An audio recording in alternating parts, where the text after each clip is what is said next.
Hello again. Now, the 15th Congress of the South African Communist Party is in its third day in Boksburg in Ekurhuleni today. ANC President Matamela Cyril Ramaphosa delivered a message of support just a few hours ago. He has reaffirmed the party's commitment to the tripartite alliance that's between the ANC, the SACP and COSATU. He also touched on some of the challenges that the country is facing today, mainly the rolling blackouts that are currently underway. My colleague, reporter Govan Whittles, is on the ground, joining us now live from the venue of the SACP's 15th Congress. Good afternoon, Govan. The president spending quite some time talking about the alliance and saying the ANC remains committed to this alliance, although it is not without some problems. Indeed, Bradan. The faults that he's referring to is the inability of the alliance nationally to function.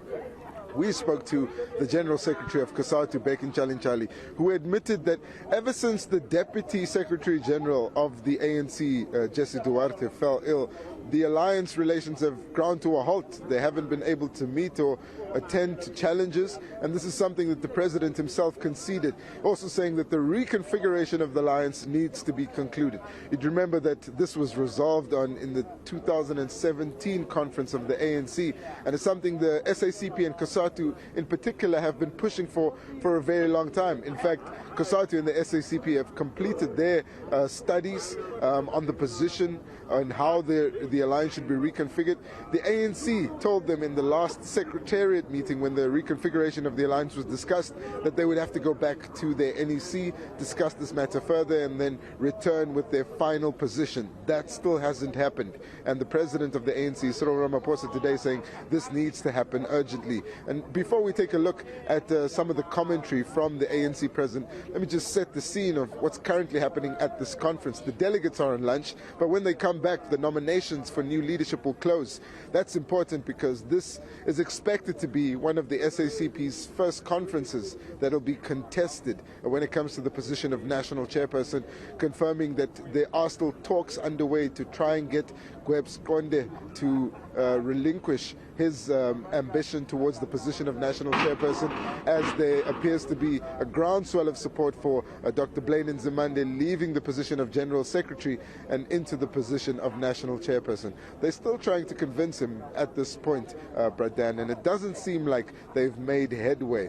When we last checked, his name still appears on the nomination forms, and he does meet the threshold, so there may be a ballot at this conference, and if there is a ballot and it's a secret ballot, there will be some concerns that those that were unhappy with Dr. Blaine Nzimande staying in the position of General Secretary in 2017 would like to have a vengeful vote, essentially, and vote against him becoming the national chairperson. They're not worried that he's going to lose that contest and not become national chairperson. They're worried that the results of that vote could split the SACP, not as significantly as the ANC is currently divided, but still significant enough for factions to start to ferment in the party. Let's return to that bite by the ANC president, Cyril Ramaphosa, and take a closer listen to why he says it's important for the alliance to be reconfigured, and why the SACP, COSATU and the ANC need to work together much better. At times, our structures, both at national, that is alliance structures, at provincial and at regional level, have not worked as they should have. And certainly in the recent months, our structures at national level have not worked as well as they should have not responded to the challenges that our movement faces. Among other things, the discussion, for instance, about the reconfiguration of the alliance is something that needs to be concluded so that we have an alliance that is suited to the conditions and the tasks of the present. I can say that as president of the ANC, I do support that we should have a thoroughgoing discussion on the reconfiguration of the alliance. Well, the president of the ANC is speaking about the reconfiguration of the alliance. more needs to be done in terms as they finalize that, what it's going to look like to the front. But there are current problems beyond the alliance's challenges, and those are facing each and every South African every single day currently with the rolling blackouts. And that's the problem of Eskom. The president of the ANC touched on that as well in his address to the SACP Congress. Govan? He did indeed, pointing out that Eskom has been in distress for 15 years at least, and saying that there's no way that Eskom could shoulder the weight of having to generate all the power required in South Africa with the power station fleet that's about 50 years old. And this is where it starts to get interesting, Bradan. The president saying that the Mineral Resources and Energy Minister, Govan Whittles, has made a good suggestion for the creation of another state-owned entity, a new power generation utility. Govan Whittles, when we spoke to him, called it Eskom 2, if you like, and says that this is probably a good idea. When we pressed Govan Whittles on this, he said that now that there is some agreement on the creation of such a new utility, it would probably follow that a cabinet memorandum would be drafted, and thereafter his department would look at the framework for that. But interestingly, he says the reason why it's necessary is because Eskom doesn't have any money for a new build program at the moment. We know that at least 15,000 megawatts are not in use at the moment because it's dysfunctional, and those are the parts of Eskom that need to be fixed. And there is a big reliance on the independent power producers to bridge that gap, which is creating a massive electricity shortfall and then causing load shedding in the country. But the president now opening the door to the creation of another power utility. Let's have a listen to what he had to say about Eskom. Our national utility, Eskom, has not only been in a state of distress, not only for the past 3 years or 4 years, it's been in distress for easily 15 years. But it has been operating according to a model that is no longer suited to the technology or the economic conditions of the present. For the past 100 years, Eskom has operated as a monopoly, as a single company responsible for the electricity generation, transmission, and distribution. And I always give an analogy to many people that if you are to fly from OR Tambo to Cape Town at night, or Cape Town to OR Tambo at night, you just look at the splendor of the wonderful lights that adorn our country, from the north to the south, from the east to the west. And if you sit back and you ask yourself, where is this generated from?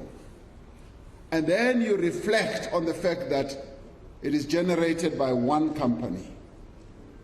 One company which, if it fails, becomes a spectacular calamity for the entire country. Now, that is the risk that we have.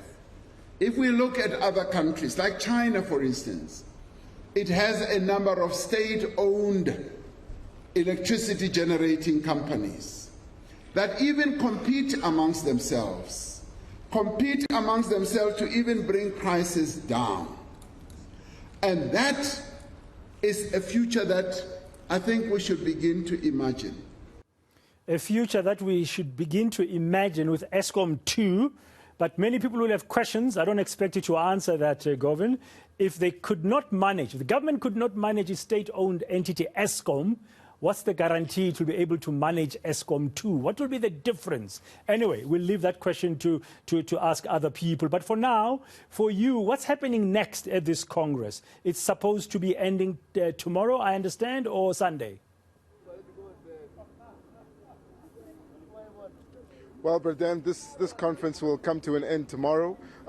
Tonight we're expecting the outcome, possibly the announcement of the new office bearers. There will be General Secretary of the party, National Chairperson, Deputy General Secretary, the Treasurer as well. And then the opening of nominations for additional Central Committee members should happen immediately after that. And before we go, Bradan, it's important just to point out what a momentous occasion today was with that speech delivered by the President and many of his allies inside the ANC and inside the Communist Party after the speech. The General Secretary of the Communist Party, outgoing Blade Nzimande, saying that people were joking around saying that's the buffalo we know. Other people such as Gwede Mantashe saying the President was rightly bold. Other allies as well welcoming the address by the President. And it appears as if the President has now taken to the driving seat of fighting for control of the ANC in much of the same way that he did when he delivered the closing address of the Northern Cape's conference in 2017, around about the same time, just before the policy conference of the ANC on the way to the national conference, giving the clearest indication yet to his allies that he is not only prepared to fight to remain in his position and to defend his position, but he's also prepared to fight to defend his campaign to renew the ANC, which is of course perceived as a campaign which is linked to those around him and one that is against the state capture in society. So it looks like the President has switched on the car and he started revving it up, and it looks like a number of his allies are ready to join him in the fight for the soul of the ANC. Thank you very much, Govan Whittles, for that latest update. They're live to us from Boksburg at the venue of the 15th Congress of the South African Communist Party and close ally of